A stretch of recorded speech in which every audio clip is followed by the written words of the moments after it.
Thank you sir, thanks a lot. आपका भव्य स्वागत है सर इस मंच पर। Thank you so much.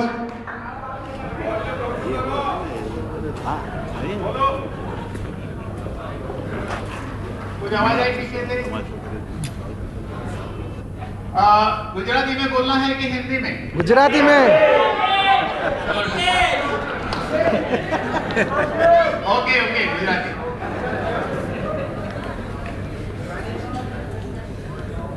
ધન્વંતરીના banner પર લખ્યું છે ટાઇટલ હેલ્ધી ઇન્ડિયા।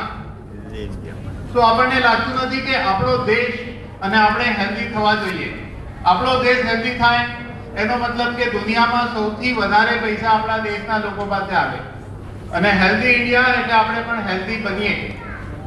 તો આપણે આજે હેલ્થ ઉપર જોઈશું, પણ WHO એ હેલ્થ ઉપર બહુ સંશોધન કર્યું છે, રિસર્ચ કર્યું છે અને હેલ્થ અવેરનેસ ક્રિએટ કરી છે। સ્ટેટ ગવર્નમેન્ટ, સેન્ટ્રલ ગવર્નમેન્ટ બધા પોતપોતાની રીતે હેલ્થ માટે હેલ્થ અવેરનેસ પ્રોગ્રામ અને રિસર્ચ ડેવલપમેન્ટ પર કામ કરે છે। પણ શું આપણને લાગે છે કે આ સફિશિયન્ટ છે? જો એવું હોત તો અત્યાર સુધી આટલા બધા મરીજો હોત નહીં। એક સારી સોસાયટીમાં તમે ઇન્ટરવ્યુ લેશો 200 માણસના તો તમને 150 માણસ બીમાર પડશે। તો રિયલમાં હેલ્થ શું છે એને આપણે સમજવું જરૂરી છે। તો WHO ની હેલ્થની ડેફિનેશન સમજી લઈએ આપણે અને એક્ઝેક્ટલી હેલ્થ કોને કહેવાય અને આપણને કેવી રીતે હેલ્થ મળશે એ આપણે ડિટેલમાં હમણાં જોઈશું। WHO ની ડેફિનેશન છે physical health, mental health, social health. આજે સાયન્સે એટલું પ્રોગ્રેસ કર્યું છે કે માથાના વાળથી પગના નખ સુધી અગર કોઈ બીમારી હોય તો એને ડાયગ્નોઝ કરવા માટે મશીન છે, પણ એ બીમારીની પાછળ માનસિક સ્થિતિ જવાબદાર હોય છે જેને કહેવાય છે મેન્ટલ હેલ્થ। જેમ કે એક માણસ 100 કિલો વજન ઉચકીને ચાલી શકતો હોય, એના માથા પર અગર 400 કિલો વજન મૂકી દેશો તો એ બેસી જશે, જેને કહેવાય છે બોજો। જેમ કે મારી પાસે એક એક્ઝામ્પલ છે, 67 યરના એક માણસ મારી પાસે આવ્યા હતા। મારી પાસે આવવાના 2.5 વર્ષ પહેલા એમને લકવો થયો હતો। મેં એમને કીધું તમારા માથા પર કઈ બોજો છે? તો એમણે કીધું ના, મારી પાસે એટલા પૈસા છે કે મારી 7 પેઢી ખાઈ શકે છે। તો મેં કીધું કઈ વાંધો નહીં, કાલથી હું તમારી 8મી પેઢી। આપણો ધંધો બંધ। તો કે ના ના એવું નહીં થાય, એવું નહીં થાય। મેં કીધું કઈ વાંધો, આપણો ધંધો ચાલે। તો ઇન્ક્વાયરી કરવાથી ખબર પડી પહેલો છોકરો 42 વર્ષનો, બીજો છોકરો 40 વર્ષનો અને ત્રીજો છોકરો 37 વર્ષનો। ત્રણે કઈ નહોતા કરતા, આ 3 બોજા છે। કદાચ આવું જ ધીરુભાઈ અંબાની સાથે થયું હતું। ગુજરી જવાના 14 વર્ષ પહેલા પૈસા કમાવ્યા અને ગુજરી જવાના 13 વર્ષ પહેલા એમને લકવો થયો હતો। એનો મતલબ એમ થાય કે પહેલા વર્ષે એટલા પૈસા કમાવ્યા એમને ડાઉટ થઈ ગયો કે અમારા 2 છોકરા સંભાળી શકશે કે નહીં। મા બાપ પાસે પૈસો કેટલો પણ હોય, અગર બચ્ચા કમાતા નથી તો એ બોજો ગણાય છે। જેની અંદર ડર અને ફિયર હોય છે, ફિયર એના ઘૂંટણ પર અસર થાય છે। ઇન્ડિયામાં સૌથી વધારે ખર્ચો અગર કોઈના ઘૂંટણ પર થયો હોય તો એ આપણા ઇન્ડિયાના યંગ મેન મિસ્ટર વાજપેયી, આજે પણ ચાલી નથી શકતા। 6 વર્ષ પહેલા મુંબઈ આવ્યા હતા ઓપરેશન માટે। મુંબઈમાં ઓપરેશન થયું હતું। મારા એક મિત્ર મને કીધું કે વાજપેયીજી આવી રહ્યા છે। મેં કીધું કાંઈ વાંધો નહીં, મને કોઈ ઓબ્જેક્શન નથી, કારણ કે હું પણ દિલ્હી જાઉં તો ઓબ્જેક્શન નથી લેતા। આપણે કેવી રીતે ઓબ્જેક્શન લઈ શકીએ? તો આજે બી એ ચાલી શકતા નથી। ફાઇનાન્શિયલ ઇન્સિક્યુરિટી એટલે સ્પાઇનલ કોર્ડ પ્રોબ્લેમ થાય છે, કરોડરજ્જુની બીમારી। એનો મતલબ કે જે પણ બીમારી થતી હોય છે એની પાછળ માનસિક સ્થિતિ જવાબદાર છે। એટલે મેડિકલ ભાષામાં દરેક બીમારીને સાયકોસોમેટિક કહેવાય છે। એટલે આપણે મન અને શરીર બંને છીએ। હવે વાત કરશું, હા એની પહેલા કઈ, અગર તમને કોઈ બીમારી છે તો તમે વિચાર કરો, સવારે ઉઠો છો ત્યારથી રાતના સુવો છો એ દરમિયાન કઈ વસ્તુ તમને અહીંયા તકલીફ આપે છે? જે વસ્તુ તમને સવારથી રાત 1 દિવસ 2 દિવસ રોજ તકલીફ આપે છે એ તમારી બીમારીનો મોટો હિસ્સો છે। એનું સોલ્યુશન તરત કરો એટલે તમારી બીમારીમાં રાહત મળવાની ચાલુ થશે। ડેફિનેશનમાં ત્રીજો શબ્દ છે સોશિયલ, સોશિયલ હેલ્થ। અગર મારો મિત્ર મારા એરિયામાં સૌથી મોટી બિલ્ડિંગ બનાવે તો સૌથી વધારે ખુશી કોને થશે? મારા મિત્રને થશે. કારણ આપણે કેવું વિચારીએ કે આ છેલ્લી બેન્ચ પર બેસતો હતો, છેલ્લેથી ત્રીજો નંબર આવતો હતો, એનું હોમવર્ક હું કરતો હતો, બરોબર કે નહીં? તો આપણે એવા સક્સેસફુલ માણસથી દૂર ભાગીએ છીએ. પણ હું કહું છું એના નજીક રહો અને જુઓ એની અંદર એવી કઈ આવડત છે જેને કારણે એને એક મોટી બિલ્ડિંગ ઊભી કરી.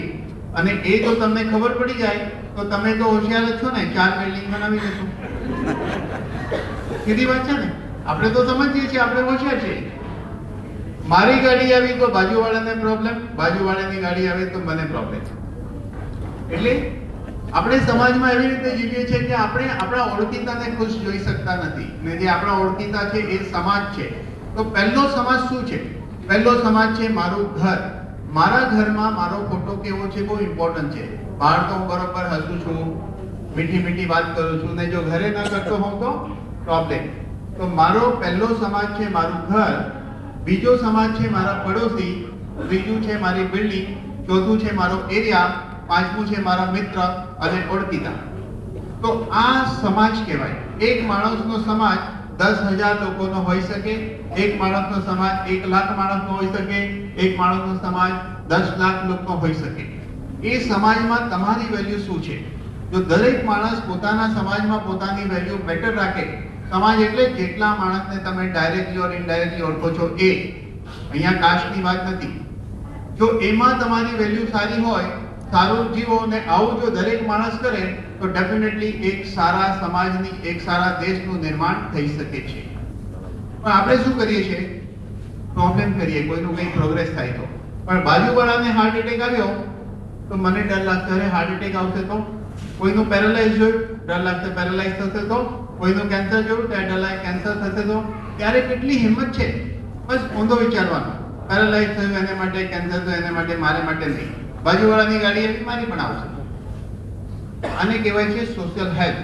પણ આજે આપણે અહીંયા ભેગા થયા છે આ ફિઝિકલ હેલ્થની જાણકારી માટે, જેનું સોલ્યુશન દુનિયાની આટલી હેલ્થ અવેરનેસ સંસ્થા, સેન્ટ્રલ ગવર્નમેન્ટ બધા કરે છે તો પણ સોલ્યુશન થયું નથી. એ સોલ્યુશનને રિયલી કરવા માટે એક અદ્ભુત વસ્તુ આવી છે. છેલ્લા 200 વર્ષથી એક રિસર્ચ ચાલતું હતું કે હ્યુમન બોડી હેલ્ધી છે તો કેમ છે અને બીમાર છે તો કેમ છે. આ રિસર્ચ કમ્પ્લીટ થઈ છે 1986 થી 2006 ની વચ્ચે. તો આને ઇન્ટ્રોડ્યુસ કર્યું ઇન્ડિયામાં ડોક્ટર વિજય ભટકર, જે ભારત રત્ન છે, જેમ કે ડોક્ટર અબ્દુલ કલામ. આ હેલ્ધી ઇન્ડિયા અભિયાન ચલાવી રહ્યા છે ડોક્ટર રમેશ પાટીલ, જે એમડી ડોક્ટર છે, ગોલ્ડ મેડલિસ્ટ છે, જેમની 2 હોસ્પિટલ છે, સિટી સ્કેન સેન્ટર છે, કેથ લેબ છે, જ્યાં બાયપાસ વગેરે થાય છે. ડોક્ટર રમેશ પાટીલે 7,000 પેશન્ટ પર ક્લિનિકલ ટ્રાયલ લીધા પછી આ પ્રોડક્ટ માર્કેટમાં લોન્ચ કર્યું છે. આ 7,000 ક્લિનિકલ ટ્રાયલ પોતાની હોસ્પિટલના નથી, કારણ કે દરેક માં કહે છે મારું બચ્ચું સારું છે. એટલે આ ટ્રાયલ એમણે સીડી સાઈબાબા હોસ્પિટલ અને બિરલા ગ્રુપ હોસ્પિટલમાં લીધા છે, જેમાં 39 કેસના બ્લોકેજ નીકળી ચૂક્યા છે. Asthma patient, psoriasis patient, paralyse patient, એવી અનેક બીમારીઓના પેશન્ટો છે. હવે આપણે ફિઝિકલ હેલ્થ પર આવીએ. શું આજે આપણે સ્વસ્થ છીએ? નથી. અને નથી તો શા માટે? તો એનું કારણ છે પોલ્યુશન. કયા પ્રકારનું પોલ્યુશન? Air pollution. આપણે સૌથી વધારે શું લઈએ છીએ? હવા. 21,600 વખત આપણે શ્વાસ લઈએ અને છોડીએ છીએ, જે પોલ્યુટેડ છે. હવા પછી અગર કોઈ વસ્તુ આપણા શરીરને વધારે લાગતી હોય તો એ છે પાણી. 3 થી 5 લીટર, જે પોલ્યુટેડ છે.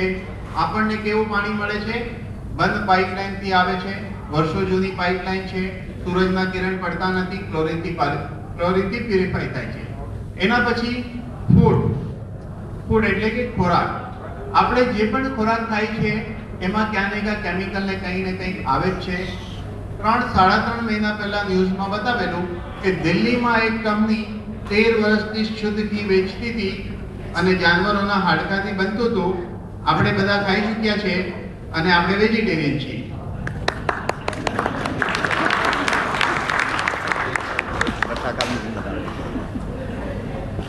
હિન્દીનો શબ્દ છે ખા ના.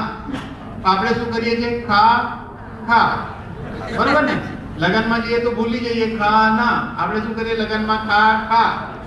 લગનમાં જઈએ 10 ગુલાબજામુન ખાઈ લે, ઘરે લાવવાના હતા એક એક બે ખાવાના. આવું શા માટે? તો તમે કહેશો ત્યાં ફ્રી છે. એવું નથી. આપણે જીવનમાં એ જ કામ કરી શકીએ છીએ જેના દ્વારા જાણીએ અજાણીએ આપણા શરીરને નુકસાન થાય. ઓછું ખાવું સારું છે પણ વધારે ખાઈએ. સવારે ઉઠવું સારું છે પણ સવારે લેટ ઉઠવાનો આનંદ જ અલગ છે. કસરત કરવી બહુ સારી પણ બાજુવાળો કરે તો બરાબર ને?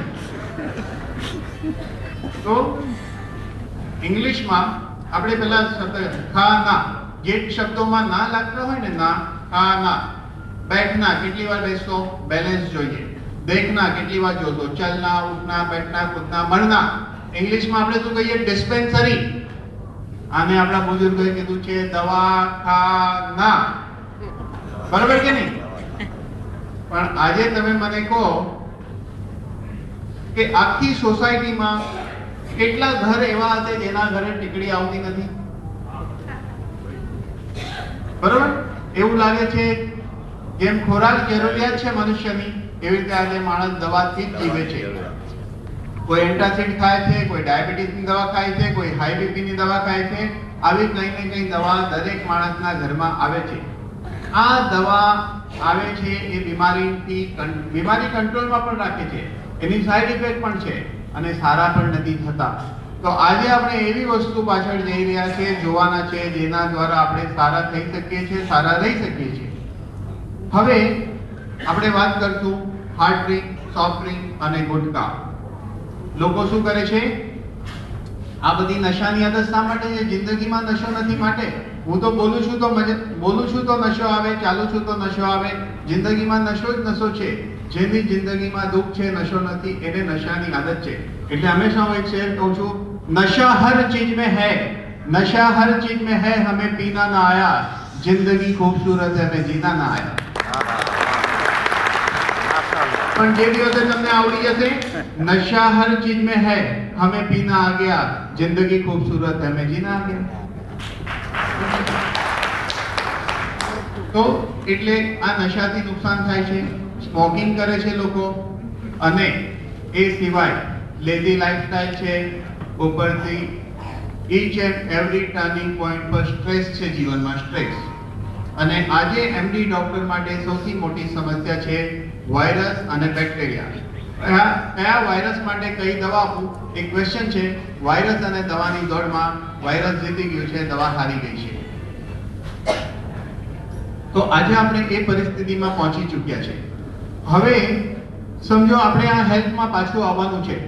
એક માણસ પાસે ગાડી હોય, કાર, 3 લાખ, 5 લાખ, 10 લાખ, 20 લાખની આવે છે, તો આપણે એની ચિંતા કરીએ છીએ અને કરવી જોઈએ. આ શરીર ફ્રીમાં આવ્યું છે, ચિંતા શું કામ કરવાની? બીજી ગાડી ખરીદી શકો છો, બીજું શરીર મળશે? નહીં મળે. તો આ શરીરને તોલવા માટે પૃથ્વીનું સામ્રાજ્ય ઓછું પડશે. બેંક બેલેન્સ વધે છે તો દેખાય છે, બેંક બેલેન્સ ઘટે છે તો દેખાય છે, પણ એક ઉંમરની સાથે શરીરનું બેલેન્સ ફક્ત ઘટે છે ને ઘટતું જ જાય છે, જે આપણે જોઈ શકતા નથી. અને એ બેલેન્સ છે આપણા શરીરના 90 મોલિક્યુલ, જે મેઇન આપણી કરોડોની સંપત્તિ છે, એને મામૂલી દામથી નોમિનલ રેટમાં ભરવા માટે ધન્વંતરી લાવ્યું છે ઇમ્યુરીચ. ઇમ્યુરીચ દ્વારા આપણે આપણા શરીરના 90 મોલિક્યુલને રિપ્લેસ કરી શકીએ છીએ. તો હવે આપણે જોઈશું આ ઇમ્યુરીચ શું છે. બચ્ચું જ્યારે જન્મ લે છે અને માં એને પહેલા 3 દિવસ દૂધ પીવડાવે છે, એ પહેલા 3 દિવસના દૂધ દ્વારા બચ્ચાને 90 તત્વ મળે છે. જિંદગીમાં એક જ વખત મળે છે, બીજી વાર મળતા નથી. આ 90 તત્વ દ્વારા એના શરીરનો વિકાસ થાય છે, શરીર હેલ્ધી રહે છે અને દીર્ઘાયુષ્યની પ્રાપ્તિ થાય છે. જો આ મોલિક્યુલ જિંદગીભર ચાલે તો માણસ જીવે છે ત્યાં સુધી બીમાર પડશે નહીં. પણ એવું થતું નથી. એક ઉંમર પછી આમાંના ઘણા મોલિક્યુલ વીક થાય છે, અથવા એક ઉંમર પહેલા ઘણા કારણોથી વીક થાય છે, અને એને કારણે જે બીમારી થાય છે એ બીમારીને મટાડવા માટે ફરીથી આપણને એ જ મોલિક્યુલ જોઈએ છે, જે આપણને એલોપેથી દવા, હોમિયોપેથી દવા, આયુર્વેદિક દવા, યુનાની ફૂડ સપ્લિમેન્ટ કે કોઈ ખાવાની વસ્તુથી મળતા નથી. તો એ ક્યાંથી મળે છે? ગાય જ્યારે બચ્ચું જન્મ આપે છે, ગાય જ્યારે બચ્ચું જન્મ આપે છે તો પહેલા 3 દિવસના દૂધમાં સેમ 90 મોલેક્યુલ હોય છે અને 4 ગણા પાવરફુલ હોય છે. આ ઇમ્યુરિચ બની છે પહેલા 16 કલાકના દૂધમાંથી 90 મોલેક્યુલ ડિરાઈવ કરીને ઇમ્યુરિચ બની છે. હવે આ ઇમ્યુરિચ જે બની છે એ FDA એપ્રુવ છે, હલાલ છે, જે પણ પ્રકારના સર્ટિફિકેટ જોઈએ એ બધા ઉપલબ્ધ છે. હવે આની અંદર શું છે? આની અંદર છે ગ્રોથ ફેક્ટર, ઇમ્યુનોમોડ્યુલેટર અને એન્ટીઓક્સિડન્ટ. આપણે પહેલા વાત કરશું ગ્રોથ ફેક્ટરની. ગ્રોથનો મતલબ વિકાસ. વિકાસ એટલે કે એક બચ્ચું નાનું છે, મોટું થાય છે, વૃદ્ધ થાય, યુવા થાય છે, વૃદ્ધ થાય છે. આ ઘટના મનુષ્યથી લઈને પૃથ્વીના દરેક પ્રાણી સાથે થાય છે. દરેક પ્રાણીનું બચ્ચું બી જન્મે, મોટું થાય, યુવા થાય, ઓલ્ડ થાય, એવી રીતે મનુષ્યની આ ઘટના ઘટિત થાય છે ગ્રોથ ફેક્ટરને કારણે. બચ્ચું ગર્ભમાં સિંગલ સેલથી વિકાસ પામે છે, જ્યાં આપણે એને જોઈ પણ નથી શકતા. એ જ બચ્ચું એક દિવસ 5 કે 6 ફૂટનો માણસ બની જાય છે. આ કેવી રીતે ઘટિત થાય છે? ગ્રોથ ફેક્ટરને કારણે. તો ગ્રોથ ફેક્ટર શું છે? Very low molecular weight peptide ને ગ્રોથ ફેક્ટર કહેવામાં આવે છે. પેપ્ટાઇડ બને છે minimum 2 amino acid or less than 50 amino acid થી પેપ્ટાઇડ બને છે. 50 ની ઉપર હોય તો પ્રોટીન બની જાય છે. પ્રોટીન કિડનીને નુકસાન કરે છે, પેપ્ટાઇડ કિડનીને રિપેર કરશે. પેપ્ટાઇડની સાઇઝ છે 0.1 નેનોમીટર અને આપણા વાળની થિકનેસ છે 10,000 નેનોમીટર. આ એટલું નાનું છે, એટલું સૂક્ષ્મ છે કે સેલ્સની અંદર પ્રવેશ કરીને માઇટોકોન્ડ્રિયાને રિપેર કરે છે, ડીએનએ સિન્થેસાઇઝ કરે છે. જો આ ઘટના થઈ શકે તો આ પૃથ્વીની એવી કોઈ બીમારી નથી જે મટી ના શકે. એવું અદ્ભુત આ છે. હવે આપણે જોઈશું આમાં કયા કયા પ્રકારના ગ્રોથ ફેક્ટર છે. આમાં છે એપિડર્મલ ગ્રોથ ફેક્ટર. એપિડર્મલ ગ્રોથ ફેક્ટરનું કામ છે સેલ્સ પ્રોલિફરેશન, એટલે કે આ શરીર સેલ્સથી બન્યું છે, કન્ટિન્યુ સેલ્સ મરે છે, પેદા થાય છે, ઘટના થતી રહે છે, એને સારી રીતે થવા દેવું, એને સેલ્સ પ્રોલિફરેશન કહેવાય છે અને એપિડર્મલ ગ્રોથ ફેક્ટરને કારણે થાય છે. સેલ ડિફરન્શિએશન એટલે કે એક માણસના ઘૂંટણના સેલ્સ ડિજનરેટ થાય છે અથવા લીવરના, કિડનીના, બ્રેનના કે કોઈ ઓર્ગનના. તો એપિડર્મલ ગ્રોથ ફેક્ટર સેલ્સ પ્રોલિફરેશન દરમિયાન એ નક્કી કરે છે કોણે શું બનવું છે. એપિડર્મલ ગ્રોથ ફેક્ટર કહે છે જાઓ તમે ઘૂંટણના સેલ્સ બની જાઓ, હાર્ટના બની જાઓ, કિડનીના બની જાઓ, બ્રેનના બની જાઓ. આ બનવાની પ્રક્રિયા જ્યાં સુધી બરાબર ચાલે છે ત્યાં સુધી મનુષ્ય સ્વસ્થ છે. આમાં ગડબડી થાય તો બીમાર થાય, બીમારી આવે છે. આ જ એપિડર્મલ ગ્રોથ ફેક્ટરનું કામ છે એન્જિયોજેનેસિસ. પ્રી એક્ઝિસ્ટિંગ આર્ટરીમાંથી નવી આર્ટરી બની શકે જો એપિડર્મલ ગ્રોથ ફેક્ટર મળે તો. આનું કામ છે એન્ટી એપોપ્ટોસિસ. મનુષ્યના સેલ્સ જ્યારે જન્મ લે છે ત્યારે નક્કી છે ક્યારે મરશે, તો આ આપણા શરીરના સેલ્સની લાઈફને વધારે છે, એટલે આને એન્ટી એપોપ્ટોસિસ કહેવાય છે. આની અંદર છે ફાઇબ્રોબ્લાસ્ટ ગ્રોથ ફેક્ટર. નોર્મલ લેંગ્વેજમાં આપણે કહીશું ફાયર બ્રિગેડ. આ વુન્ડ હીલિંગ કરે છે, એમ્બ્રિયોનિક ડેવલપમેન્ટ, ગર્ભના વિકાસમાં મદદ કરે છે. ઘણીવાર ઘણી લેડીઝોને કન્ટિન્યુ મિસકેરેજ થતા હોય છે ગર્ભનો વિકાસ ન થવાને કારણે, અથવા તો ઘણીવાર ડોક્ટર કહે છે સોનોગ્રાફીમાં કે ગર્ભનો વિકાસ નથી થઈ રહ્યો. એના માટે આ જવાબદાર. એક્સિડન્ટ થાય તો મસલ્સ, આર્ટરી કે વેન ડેમેજ છે તો fibroblast growth factor variety of cells and tissue બનાવીને એને રિપેર કરે છે. આની અંદર છે ઇન્સ્યુલિન લાઇક ગ્રોથ ફેક્ટર 1. 1990 સુધી આ સોમેટોમેડિનના નામથી ઓળખાતું હતું. 1990 પછી ઇન્સ્યુલિન લાઇક ગ્રોથ ફેક્ટર 1 ના નામથી ઓળખાય છે. પણ હું છેલ્લા પોણા બે વર્ષથી આને ઓલ ઇન વન ગ્રોથ ફેક્ટરના નામથી લોકોને કહું છું. કારણ કે ઇન્સ્યુલિન લાઇક ગ્રોથ ફેક્ટર 1 આપણા બોડીનો ક્રિએટર છે, આપણા બોડીનો ગોડ છે. શા માટે? કે આ મસલ્સ બનાવે છે, મસલ્સ સેલ્સ બનાવે છે. એક બીમારી છે મસ્ક્યુલર ડાયસ્ટ્રોફી, જેમાં મસલ્સ સેલ્સ બનતા નથી. પહેલવાનને બી થાય તો એવી પોઝિશનમાં પહોંચી જશે, માથી પણ નહીં ઉડાવી શકે. તો આ મસલ્સ સેલ્સ બનાવે છે. આ જ કાર્ટિલેજ બનાવે છે, એટલે આનું બીજું નામ કાર્ટિલેજ ગ્રોથ ફેક્ટર તરીકે પણ આપણે આને કહી શકીએ. આપણા શરીરમાં 206 હાડકાં છે. દરેક હાડકાની વચ્ચે જે ગાદી હોય છે એને કાર્ટિલેજ કહે છે, કહેવાય છે. આ insulin like growth factor 1 cartilage regenerate કરે છે અને આ રીજનરેટની પ્રક્રિયાનો સમય છે 6 months to 3 years. વાજપેયી બનતા 15 વર્ષ લાગે, 15 થી 18 વર્ષ. પાછા ઓરિજિનલમાં આવવું હોય તો 6 months to 3 years. આજ સુધી સાયન્સનો રેકોર્ડ હતો કે આપણા શરીરના 4 પ્રકારના સેલ્સ પાછા બનતા નથી. એમાં છે કાર્ટિલેજ, જોઈન્ટ વચ્ચેની ગાદી, પેનક્રિયાસના બીટા સેલ્સ, લંગ્સ સેલ્સ અને નર્વસ સિસ્ટમના સેલ્સ, ન્યુરોન. આ ચારે પ્રકારના cells insulin like growth factor 1 દ્વારા રીજનરેટ થાય છે. હું કહું છું એટલે તમારે માનવું એવું નહીં. ઇન્ટરનેટ જાણનાર વ્યક્તિ ગૂગલમાં IGF-1 જસ્ટ ટાઈપ કરીને જુઓ, હું જે બધું કહું છું એનાથી વિશેષ જાણકારી તમને મળી જશે. આ IGF-1 લંગ સેલ્સ બનાવે છે. પેનક્રિયાસના બીટા સેલ્સને એ રીજનરેટ કરે છે, એટલે ડાયાબિટીસ પર બી આનો પ્રભાવ પડે છે. IGF-1 બચ્ચાની અંદર ઓછું બને તો એની હાઇટ શોર્ટ રહેશે, અતિશય ઓછું બને તો ડ્વાર્ફ, જેને આપણે જોકર કહેવાય. અને જો આ વધારે ઉત્પન્ન થાય તો એક 6.5-7 ફૂટનો 7.5 ફૂટનો માણસ બની જાય, ખલી જેવો. વધારે બને તો IGF-1 DNA સિન્થેસાઇઝ કરે છે. જો ફાધર મધરને ડાયાબિટીસ હોય તો 99% ચાન્સ છે કે બચ્ચાને ડાયાબિટીસ આવશે. ક્યારે આવશે? 22, 25, 26, 27 ક્યારે પણ આવશે. એવા બચ્ચાને ડાયાબિટીસ થવા પહેલા કે હેરિડિટરી બીમારી થવા પહેલા એક માઇનર ડોઝ આપવામાં આવે તો આવનાર સમયમાં પૂરા ચાન્સ છે કે એને ડાયાબિટીસ થવાની સંભાવના ખલાસ થઈ જશે. હવે આની અંદર છે નવ ગ્રોથ ફેક્ટર. નર્વસ સિસ્ટમના ડોક્ટરને ન્યુરોલોજિસ્ટ, ન્યુરોફિઝિશિયન, ન્યુરોસર્જન કહેવાય છે. બહુ ઓછી બીમારી નર્વસ સિસ્ટમની છે જેને માટે ડોક્ટરો પાસે ઇલાજ છે. આપણે ઇમ્યુરિચમાં 300 mg ની એક ગોળીમાં 11.5% નવ ગ્રોથ ફેક્ટર છે. એક ઓપ્શન આ છે. બીજું ઓપ્શન, જાપાનીઝ સાયન્ટિસ્ટે 20 ટન હ્યુમન બ્લડ પ્લાઝમામાંથી 1 મિલીગ્રામ નવ ગ્રોથ ફેક્ટર બનાવ્યું, જેની કિંમત છે 1,89,000 અને એટલું જ આપણને 20 ગોળીમાંથી નેચરલી મળે છે. નર્વસ સિસ્ટમની બીમારી કઈ છે? એલ્ઝાઇમર છે, મોટર ન્યુરોન છે, સેરેબ્રલ એટેક્સિયા છે, ન્યુરાલ્જિયા છે, પેરાલાઇઝ છે, સાયટિકા છે, ન્યુરોફાઇબ્રોમા છે. આવી ઘણી બધી બીમારી છે. એ બધા પર આ નવ ગ્રોથ ફેક્ટર કામ કરે છે, જે મ્યુરિચની અંદર છે. હવે આની અંદર છે પ્લેટલેટ ડ્રાઇવ ગ્રોથ ફેક્ટર. ડેન્ગ્યુમાં કે બીજા ફીવરમાં પ્લેટલેટ કાઉન્ટ કમી થવાથી પ્લેઝમા બ્લીડિંગથી ડેથ થાય છે. પ્લેટલેટ કાઉન્ટ હોવા જોઈએ 1.5 લાખ થી 4.5 લાખની વચ્ચે. તમે પેશન્ટને 4 ગોળી 4 વાર આપો, 5મે-6 દિવસે ચેક કરતો તો પ્લેટલેટ કાઉન્ટ 1 લાખ ક્રોસ કરી જશે. 10-12 દિવસ પછી 1.5 લાખ ક્રોસ કરી જશે. 1000 પેશન્ટ પર ક્લિનિકલ ટ્રાયલ થયેલું છે.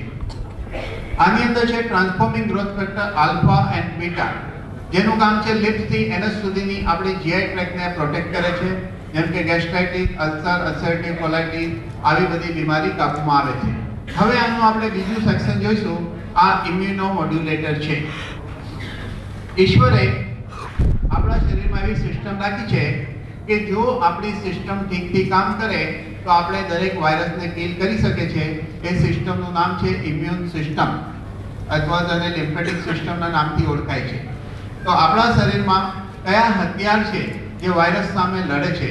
એનું નામ છે લિમ્ફોકાઇન્સ છે, ટી સેલ્સ છે, એન્ટીબોડીઝ છે, બી સેલ્સ છે, કિલર સેલ્સ છે. આ બધા હથિયાર છે જે વાયરસની સામે લડે છે, એને કિલ કરે છે અને આપણને બધા પ્રકારની વાયરલ ડિસીઝથી મુક્ત રાખે છે. પણ આજની તારીખમાં આ હથિયાર ઠીકથી કામ નથી કરતા. એનું કારણ છે આપણા શરીરમાં એક તત્વ છે પ્રોલાઇન રીચ પોલીપેપ્ટાઇડ. એક તત્વ છે, આ વીક થઈ જાય છે. આનું કામ શું છે? વાયરસને ઓળખવું, સ્ટોકમાંથી વેપન કાઢવા, એને કિલ કરવું, યાદદાસ્તમાં રાખવું, બીજી વાર આવા વાયરસ આવે તો તરત કિલ કરવું. આની અંદર છે ઇમ્યુરિચમાં ઇન્ટરફેરોન. ઇન્ટરફેરોન સ્ટ્રોંગ એન્ટીવાયરલ હોય છે. જ્યારે કોઈ પેશન્ટને ફીવર એકદમ સ્ટ્રોંગ આવે તો ડોક્ટર ઇન્ટરફેરોનના ઇન્જેક્શન આપે છે, જેની કિંમત 80,000 થી 1,10,000 છે. ઇન્ટરફેરોન ઇન્જેક્શન બી ત્યારે કામ કરશે જો PRP મોજૂદ હશે તો, નહીં તો એ પણ ફેલ જાય. તો આમાં PRP છે, ઇન્ટરફેરોન છે, ઇમ્યુનોગ્લોબિન છે, એન્ટીવાયરલ, એન્ટીબેક્ટેરિયલ, એન્ટીફંગલ છે. મહારાષ્ટ્રમાં પૂનામાં સ્વાઇન ફ્લૂ થયું હતું. 17,000 પેશન્ટના જીવ બચ્યા છે. 12 મીડિયા ચેનલે બતાવેલું, ત્યારે ટેમીફ્લૂની શોધ નહોતી થઈ. આની અંદર લેક્ટોફેરિન નામનું એક તત્વ છે. આ લેક્ટોફેરિન એડ્સના મરીજ ઉપર બહુ સારું કામ કરે, આવું રિસર્ચ દ્વારા સાબિત થયેલું છે. એડ્સના પેશન્ટને 4 ગોળી 3 વખત આપવામાં આવે પાંચમે છઠ્ઠે દિવસે એનો એક રિપોર્ટ હોય છે CD4 કાઉન્ટ, એ ચેક કરાવશો તો એ કાઉન્ટ વધી ગયા હશે. બીજું, એક મહિનામાં એનું વેટ ગેઇન થશે અને ડાયોરિયા અટકશે, જે કામ દુનિયાની કોઈ દવા કરી શકતું નથી. એ કામ લેક્ટોફેરિન કરે છે. આ lactoferrin anti inflammatory, anti tumorous, anti cancerous છે. લેડીઝને જો બ્રેસ્ટમાં ગાંઠ હોય તો 1 થી 1.5 મહિનામાં ડિઝોલ્વ થાય છે, એવા ઘણા કિસ્સા છે. યુટરસ ફાઇબ્રોઇડ 3 to 6 months, અને લેક્ટોફેરિન કેન્સર સેલ્સ ગ્રોથને રોકે છે. હવે આપણે જોઈશું થર્ડ સેક્શન, એન્ટીઓક્સિડન્ટ. આપણા શરીરમાં એવી સિસ્ટમ છે કે અનેક કારણોથી ફ્રી રેડિકલ ઉત્પન્ન થાય છે. અનેક કારણોથી ફ્રી રેડિકલ ઉત્પન્ન થાય છે. જેમ કે આપણે જીવવા માટે શું કરીએ છીએ? ઓક્સિજન લઈએ છીએ. ઓક્સિજનનો મતલબ શું છે? O2. તો અંદર હાઇડ્રોજનના 2 મોલેક્યુલ ને ઓક્સિજનનો 1 મોલેક્યુલ એટલે વોટર બની જાય, એ નીકળી જાય છે બોડીથી, પણ O1 સિંગલ રહી જાય છે, ફ્રી રેડિકલ બની જાય છે. અગર આપણે આને ફિઝિક્સની ભાષામાં વાત કરીએ તો ફ્રી રેડિકલ એટલે એવું કેમિકલ જેની પાસે એક ઇલેક્ટ્રોનની કમી છે. Due to deficiency of electron એ સર્ચ કરે છે. જો એ આર્ટરીના એન્ડોથેલિયલ સેલ્સ પર અટેક કરશે અને ત્યાંથી ઇલેક્ટ્રોન લઈ લેશે તો પોતે સ્ટેબલ થઈ જશે, આર્ટરીના સેલ અનસ્ટેબલ થશે. અનસ્ટેબલ સેલ્સ ક્યારે બી ઓક્સિડાઇઝ થાય છે અને આર્ટરી હાર્ડ થઈ જશે, અને due to hardening of artery high blood pressure થાય છે. તમે એક સિમ્પલ કામ કરી શકો છો. 2 ડોક્ટરને લઈ લો, એક કેમ્પ લગાડો સ્ટેશન પાસે. જેની પણ ઉંમર 30 અને 35 ની વચ્ચે હોય એને બોલાવવાનું, અને જેણે જિંદગીમાં બીપી ચેક ન કર્યું એનું બીપી ચેક કરવાનું. 100 જણનું ચેક કરજો, તમને 35 લોકોના બીપી 50 લોકોના બીપી હાઈ મળશે. એટલે 50% લોકો હાઈ બીપીમાં જીવે છે, એને ખબર નથી. એ થવાનું કારણ ફ્રી રેડિકલ અટેક આર્ટરી પર થાય છે. આ જ ફ્રી રેડિકલ ઇલેક્ટ્રોન લેવા માટે જો LDL કોલેસ્ટ્રોલ પર અટેક કરશે તો પોતે સ્ટેબલ થઈ જશે, LDL ને એવા સ્વરૂપમાં કન્વર્ટ કરશે, આર્ટરીમાં ચોંટી જાય છે. જો આ સેલ્સના DNA પર અટેક કરે તો કેન્સર જેવી બીમારી થાય છે, સ્કિન પર અટેક કરે તો સ્કિનની ડિસીઝ થાય છે. આવી રીતે અનેક પ્રકારની બીમારી ફ્રી રેડિકલને કારણે ઉત્પન્ન થાય છે. તો આની અંદર અનેક પ્રકારના મિનરલ્સ, વિટામિન્સ એ ઘણી બધી માત્રામાં નેચરલ ફોર્મમાં છે, જેનું કામ છે ફ્રી રેડિકલ ન્યુટ્રલાઇઝ કરવું. તો આ રીતે આ દવા માથાના વાળથી પગના નખ સુધી કામ કરે છે. કારણ કે માથાના વાળથી પગના નખ સુધી જોઈએ તો બ્રેન છે, બ્રેનથી લઈને આખા બોડીમાં નર્વસ સિસ્ટમ છે જેના પર કામ કરે છે, સ્કેલેટલ સિસ્ટમ હાડકાની બીમારી પર કામ કરે છે, એન્ડોક્રાઇન સિસ્ટમ થાઇરોઇડ ગ્લેન્ડ વગેરે એના પર કામ કરે છે, ડાયજેસ્ટિવ સિસ્ટમ પર કામ કરે છે, ઓવરઓલ વાયરલ ડિસીઝ પર કામ કરે છે. તો આના 90 મોલેક્યુલની દરેકની પોતપોતાની એક એક્શન છે, જેને કારણે અનેક પ્રકારની બીમારી મટાડે છે. એવી અદ્ભુત દવા ઇમ્યુરિક છે, જે એક જ દવામાં 90 મોલેક્યુલ છે, જેની આપણે ચર્ચા કરી.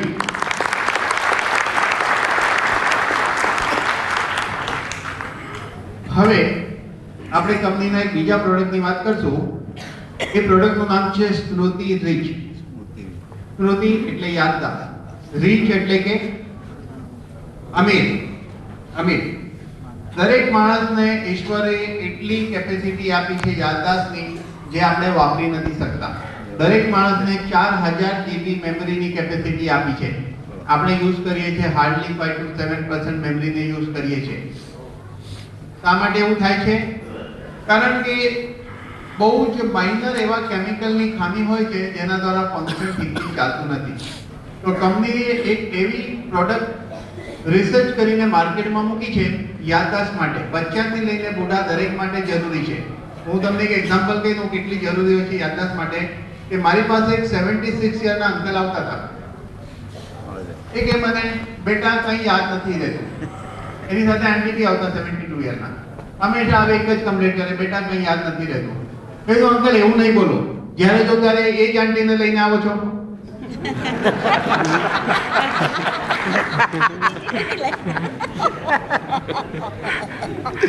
યાદ નથી રહેતું. આંટી નું એ જ હોય છે, બદલાતા તો નથી ક્યારે ભૂલતી. બરોબર યાદ કરીને એ જ આંટીને લે. એટલે યાદદાસ્ત કેટલી જરૂરી છે હવે સમજાય છે તમને? તો આ સ્મૃતિ રીચ એક 500 ગ્રામનો ડબ્બો હોય છે, ગ્રેન્યુલ હોય છે, દાણા ચોકલેટ ફ્લેવર હોય છે, 7 જડીબુટ્ટીના એક્સ્ટ્રેક્ટ હોય છે અને આની અંદર 66 ઇમ્યુરિચનું રો મટીરિયલ પણ હોય છે, એટલે ઇમ્યુરિચના પણ બેનિફિટ મળે છે. નાનું બચ્ચું હોય તો એને સવાર સાંજ 5-5 ગ્રામ આપવાનું, સવાર સાંજ 5-5 ગ્રામ, અને મોટા લોકોને સવાર સાંજ 10-10 ગ્રામ. અને ઠંડા દૂધમાં અથવા તો એકદમ હલકા ગરમ દૂધમાં અપાય, એકદમ હોટ મિલ્કમાં નહીં આપવાનું. આ અદ્ભુત રિઝલ્ટો આના આવેલા છે. હવે આ કંપનીનું એક બીજું પ્રોડક્ટ છે જેનું નામ છે ડીટોક્સ. આપણા શરીરમાં ક્યાં ને ક્યાં ટોક્સિન જમા થાય છે, પણ ડીટોક્સની શોધ હજારો વર્ષો પહેલા થઈ હતી, જ્યારે વાતાવરણમાં ટોક્સિન નહોતા, જ્યારે લોકો ગુટખા નહોતા ખાતા, ત્યારે શોધ થઈ. તો તમને લાગશે ત્યારે આની શું જરૂર પડી? તો ત્યારે શું છે, રાજા મહારાજાઓ માટે એના રાજભાઈ આવી ફોર્મ્યુલા ડેવલપ કરી હતી. કારણ કે ત્યારે થતું શું કે એના દુશ્મનો ચપ્પલમાં ઝેર લગાડે કે ખાવામાં આપે કે પાણીમાં એવી રીતે આપે. તો એ જમાનામાંની શોધ થઈ હતી. આમાં એક અદ્ભુત વસ્તુ છે, આજ સુધી હું એવું કહી શકું કે પૂરા દુનિયામાં કોઈ આ જડીબુટ્ટીનો ઉપયોગ કર્યો નથી, ઇન્ડિયાની એક પણ ફાર્મસી ઉપયોગ કર્યો નથી. એવી જડીબુટ્ટી આની અંદર છે જેનું નામ છે અગત. ઇન્ડિયાની એક પણ ફાર્મસી આ અગતનો ઉપયોગ કર્યો નથી. આપણી ધન્વંતરી કંપનીએ પહેલી વાર અગત નામની જડીબુટ્ટીનો ઉપયોગ કર્યો છે, જેનું કામ છે બોડીના બધા ટોક્સિનને બહાર ફેંકી દેવું. હાથ નહીં લાગે બસ. ફક્ત રાતના સૂતી વખતે 2 ગોળી ખાવાની. કોને ખાવી જોઈએ?